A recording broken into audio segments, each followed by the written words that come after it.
Supreme court ने civilian के फौजी अदालतों में ट्रायल के खिलाफ केस की समाअत के लिए फुल कोर्ट की तश्कील से मुताल्लिक दरख्वास्तों पर फैसला महफूज कर लिया, जो कल सुनाया जाएगा। सुप्रीम कोर्ट में चीफ जस्टिस पाकिस्तान उमर अता बिंदियाल की सरबराही में 6 रुकनी लार्जर बेंच ने सिविलियन के फौजी अदालतों में ट्रायल के खिलाफ दरख्वास्तों पर समाअत की, जिसमें वकील फैसल सिद्दीकी ने दलाइल देते हुए कहा कि फुल कोर्ट से बेंच की तश्कील पर एतराज़ भी ख़त्म हो जाएगा। दरख्वास्त में वाज़े लिखा है कि इस मकाम पर फुल कोर्ट बनाने से केस मुतासिर नहीं होगा। फैसल सिद्दीकी ने कहा कि अटॉर्नी जनरल ने यकीन दिलाया है इस केस के दौरान किसी सिविलियन का फौजी ट्रायल नहीं होगा।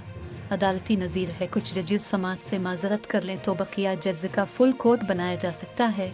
जो हुकूमत की जानिब से बेंच पर एतराज़ात किए गए उनसे कोई ताल्लुक़ नहीं। 3 जजेस ने केस सुनने से माजरत की और वो फुल कोर्ट का हिस्सा नहीं हो सकते।